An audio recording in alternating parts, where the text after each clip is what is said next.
Have you ever considered that your tendency to worry could actually be reframed into your greatest superpower? Yeah, I'm going to tell you how. I long ago made the realization that a worry is simply poorly allocated creative energy. And I posit that the most creative people among us are actually the biggest worriers and tend to have the most anxiety because we have such vivid, wild imaginations that create such indulgent stories that can be used for good and sometimes are used for destructive mental habits. So I'm going to talk through this realization and give you some takeaways and tips and tricks that you can practice to reframe the narrative in your mind from one that is detracting from your mental health to one that is actually improving and enhancing your life in so many ways. First, I'm going to share a rather embarrassing story which led me to this conclusion. So, a long time ago, I was madly in love with a man who I had no chance with. He didn't live in the same place that I did. He was involved with another woman. We met and he hardcore flirted for like 2 weeks, but nothing happened. I just fell really hard for him. And for 4 years of my life, I was obsessed. I was infatuated. And we had what I have come to learn is called a fantasy bond, meaning I had a fantasy bond with him. I thought in the back of my mind, even though I was dating other people and doing my own thing, living my own life, and he and I hardly ever talked, I still had all these ideas about what could potentially happen with him.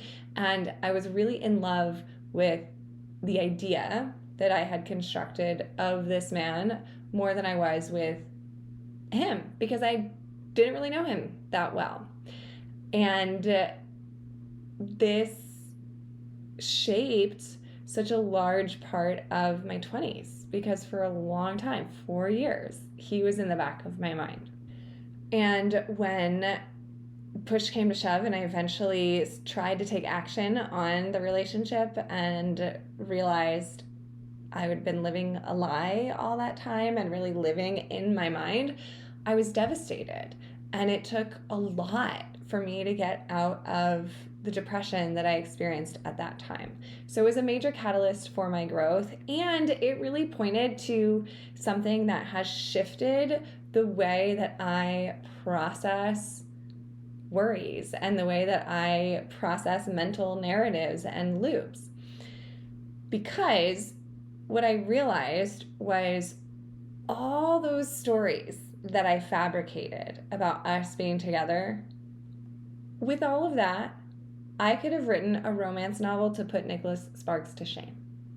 I could have written the next Titanic. I could have done so much with those stories. But instead, they became destructive thought patterns because I was living in a fantasy world as opposed to using those stories to craft something for the masses, which I believe is what the most productive, successful people do. They don't sit and ruminate on things. They use whatever they're ruminating on to fuel their inspiration, to fuel their art.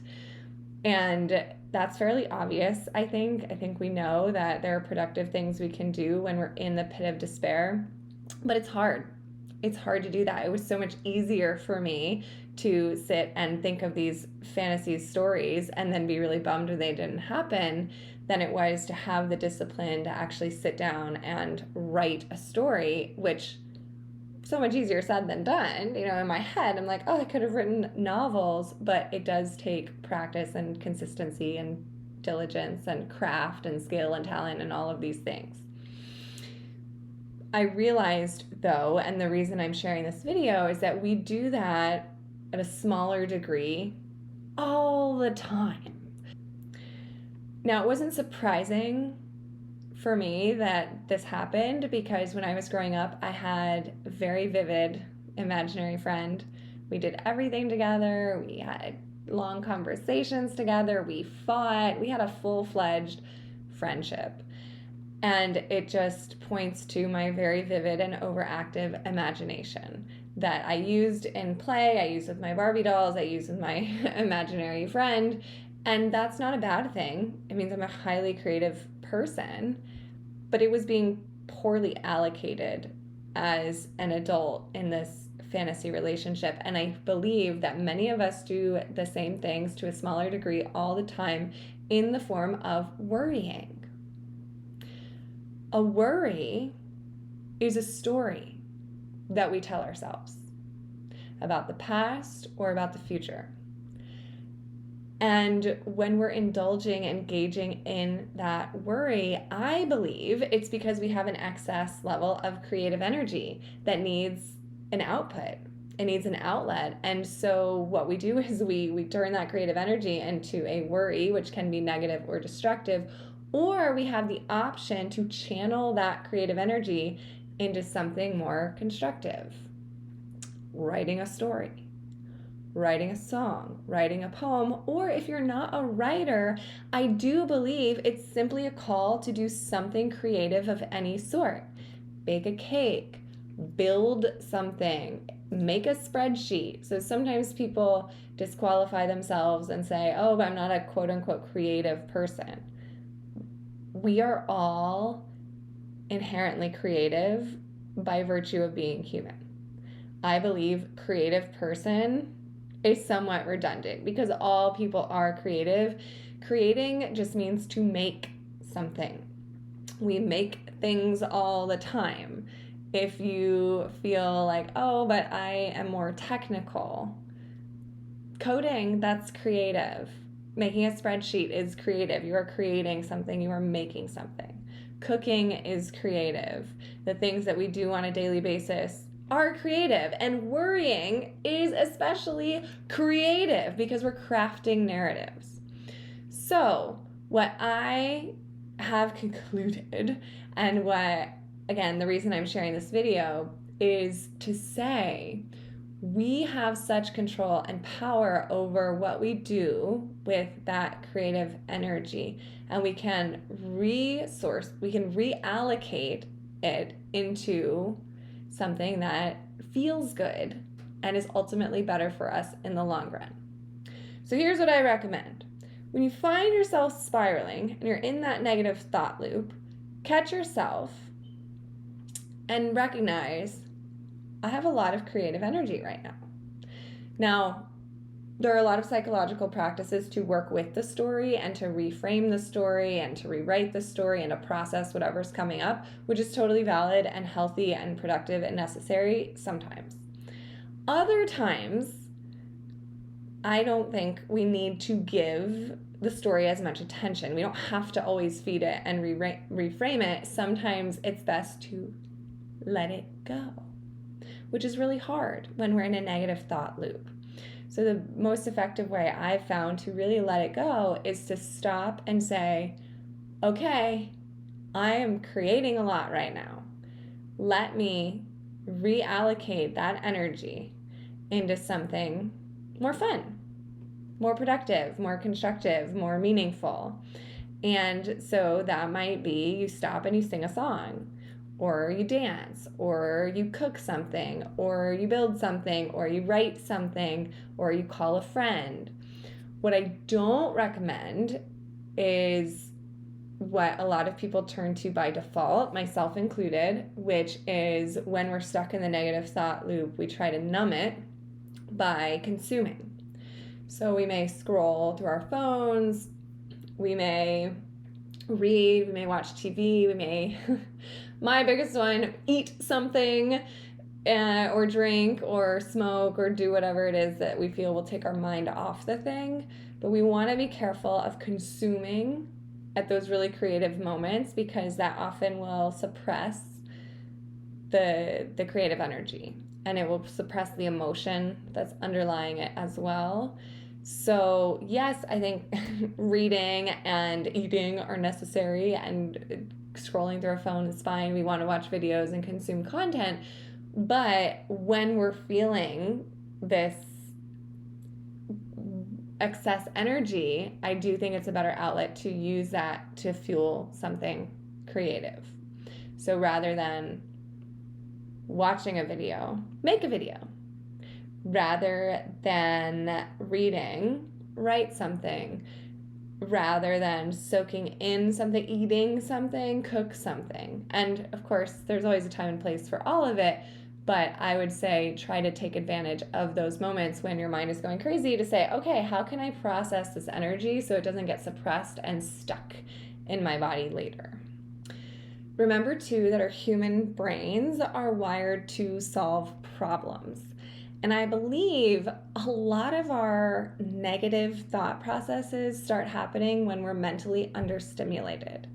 So when we're bored, we need something to do, and we can do something productive, something that makes us feel good, or when we're really bored, we can sit around and gossip all day. We can sit around and create mental stories about the neighbors or about the weather or about, oh my gosh, this is not going the way I wanted to. Or what I do often if I'm bored is I start indulging in all these stories about what I should be doing. Like, oh my gosh, I have so much free time. I could be making a YouTube video. I could be writing poetry. I could be spending time with friends, but I'm not. I'm just sitting here. And I've wasted so much time feeding those stories when I could write something or call a friend or make a video and do something. So I've heard before that the remedy to anxiety is action. And I think that's very true. My point with this video is not to promote a productivity hack and to say, here's how we get more done. Rather, my focus and my intention with this is for our mental health sake, for the sake of our mental health, to say when we're stuck in a negative thought pattern, we can choose to observe and notice, hey, this is really creative. Let me redirect that. As a result, you may be more productive. I personally have started doing this, and now when I notice I'm going down a spiral, I'll say, let me make a poem out of this. And I now have so many poems written, and a lot of them, I'll be honest, are not finished. A lot of them are just little thoughts that I got out, and I may or may not ever flesh them out. I may or may not ever do anything with them. They may never see the light of day, but it made me feel so much better in the moment, and it's such a healthier way for me personally to process my emotions and those worries than to sit and ruminate and spin in circles about them. So this is a quick video, but in a nutshell, I just want to share the concept that a worry is a story. We can reallocate our worried or anxious energy by observing and noticing and saying, hey, I'm really creative right now. Let me do something creative instead. And at the very least, it will take our mind off whatever it is that's happening. So I remember when I was in high school and I took the SAT, and I was not pleased with the score that I got. And I told my friend, it's like, oh, I'm so bummed. It's on AIM, AOL Instant Messenger, and I messaged him. I said, I'm so bummed I didn't get the score that I wanted, so I'm going to bake a cake, because my mom always baked when she was stressed about something to alleviate a lot of that tension. So I went and I baked a cake, and it turned out horribly. It was like a big giant pile of crumbs. And I told my friend, like, oh, I went and I got a bad score on my SAT, so I baked a cake. And he said, did it work? And I said, no, the cake turned out absolutely horribly. It was just a big pile of crumbs. And he said, no, I meant, did it work to get your mind off your SAT score? And then I realized it did. I wasn't even thinking about my SAT score anymore. And it really put things into perspective. Like, okay, it's going to be fine. I can take it again. Still got into college. Like, everything was fine. So that's an added benefit, is just doing something creative will take our mind off of it. But it's not about distracting ourselves. That's a byproduct. But we want to be careful with that terminology, because distracting ourselves could be scrolling through our phone or watching TV or indulging in vices like alcohol or food, and that is not always good for us in the long run, because if it's a distraction that suppresses the worry or the anxiety, that worry is going to live within us. But if it's a distraction that allows us to create and to alchemize whatever's happening into something else, then I feel it can be more productive. I sometimes put pressure on myself to say, oh my gosh, I'm going through a hard time. I need to write about this to make it something productive. But I've started to steer away from that thinking because it ends up stressing me out more, and then it's not really born from a healthy place. So it's all a very fine line to say you don't have to use the thing that you're worrying about to create. So for example, I didn't have to write romance novels using these exact scenarios that were playing in my head. I could have done any creative thing as an outlet to process those emotions. Now, had I written those romance novels at the time that I was feeling all those things, it probably would have been really good, but I didn't, and that's okay. So I would say don't put pressure on yourself. Again, this is not about a productivity hack, it's about mental health. I wrote a poem about this called Great Escape, in which I talk about how I actually use my imagination as one of my biggest vices. And it can be a really negative, destructive thing when it leads to fantasy bonds, when it leads us to exist in this fantasy world that only makes reality feel like a disappointment in comparison. So instead, when we channel that imagination more effectively, I believe it'll make us feel better and we can contribute to the world in a more meaningful way. So you are a creative being. You're filled with stories. Remember, the next time that you're worrying about something or engaging in a mental narrative about something, that's a signal that says, hey, I've got creative energy in me, and go out and do something fun with it. Make something, cook something, write something, sing a song, dance, build something, whatever it is that suits you. Go run, go surf, go do something to get that energy out.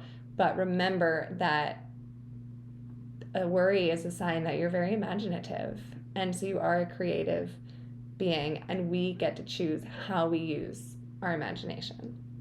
So I'm going to link those poems, or the poem that I mentioned. There are two that I've written relevant to this topic. One is called Great Escape, and the other one is about this feeling that we have to alchemize our pain into poetry, but we don't necessarily have to all the time. That's a lot of pressure to put on ourselves. So I'll link those here. Thank you so much for watching. I hope you got something out of it. Leave a comment and let me know if this resonated.